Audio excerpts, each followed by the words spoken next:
Здравствуйте, дорогие зрители! Вы на канале Серийный Киноман.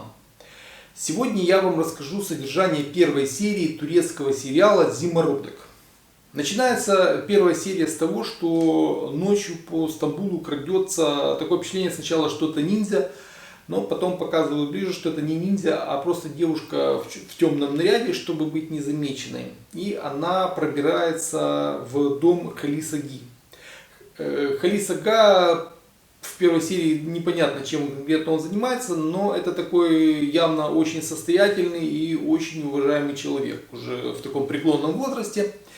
У него есть сыновья, внуки, и к одному из внуков Халис Аги проникает в спальню эта девушка, раздевается, ложится рядом с ним и просто спит, а он, видимо, с вечера где-то принимал спиртные напитки, то есть он вообще никак не реагирует, ничего не слышит и спит крепким сном. Утром во двор дома врываются полицейские машины. Дом очень красивый, очень ухоженный, прямо на берегу Босфора. Причем не так, что, знаете, бывает дом там с видом на море. А это дом, именно выходишь на балкон, смотришь вниз, а там, пожалуйста, Босфор. Очень красивый двор с бассейном, все. И вот в эту всю красоту врываются полицейские машины с сиренами. Выскакивает женщина и кричит, что вы удерживаете мою дочь, срочно отпустите мою дочь. А эта девушка, у них, видимо, план был. Она слышит этот весь шум, выскакивает, а у двери собрались все, и Халис Ага, его сын, все, потому что для этого дома вот такое появление полицейских машин с сиренами, это достаточно необычная вещь. И она выскакивает, женщина говорит, вот видите, вот моя дочь, и уезжает, и угрожает им. Халис Ага предлагает сыну своему, чей сын Ферит, разобраться с этой ситуацией. Но они потом разобрались с этой ситуацией, потому что это было все построено. Эта женщина, она убирала у девушки Ферита, что-то подслушала, как-то со своей дочкой организовала, но с ними решили вопрос. Но при этом Халис Ага, он считает, что ситуация с Феритом достаточно сложная и что-то надо делать как-то, чтобы он изменил свою жизнь. И решает, что его надо женить. Причем женить не на девушке из Стамбула, а подобрать девушку из того места, откуда он сам родом. Город называется Газиантеп. Я смотрел по карте, это там ближе к сирийской границе. И у них в доме живет женщина Ифакат.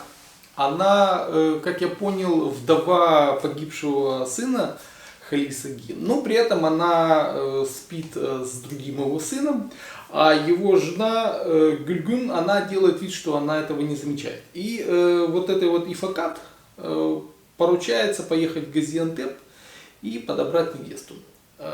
Тем временем в Газиантепе есть такой состоятельный человек Казым, у него жена Асме и две дочки, Суна и Сейран. Суна старшая, Сейран младшая. И Суна, она мечтает выйти замуж, а Сейран, она больше как-то так настроена, может быть, даже строить карьеру, получать образование.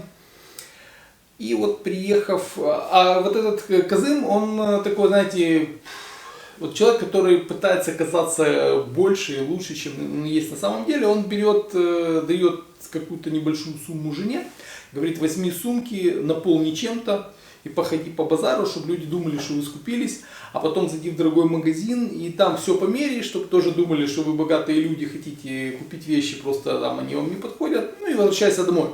То есть такие, в общем-то, дешевые понты, можем так сказать.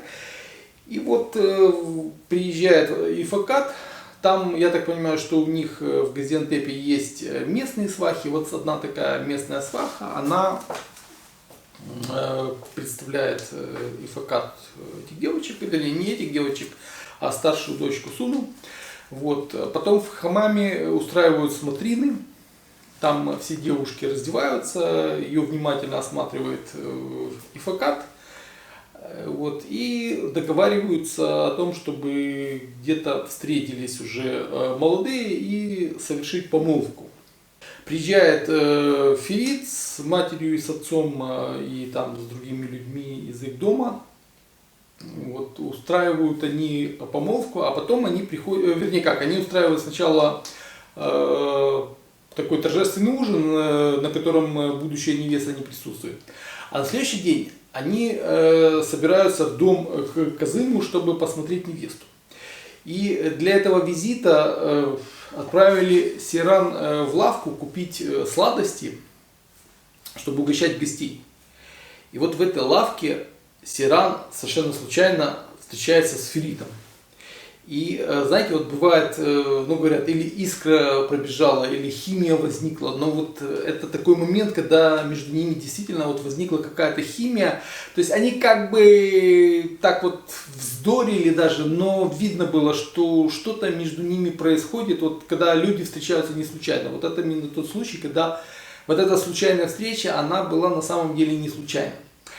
И когда Ферит пришел в дом к Казыму, то Суна, она принесла кофе, и она настолько вот хотела понравиться, что она слишком разволновалась, и кофе разлилось, ну, то есть вышла достаточно конфузная ситуация. Суна бросилась ей помогать, и в это время Ферит увидел, что это та самая девушка, которая, в общем-то, ну, осталась в его памяти, которую он встретил не так давно. И он попросил, там, отвел в сторону родителей и сказал, что я хочу, но не ту, которая приносила кофе в жены, а вот эту.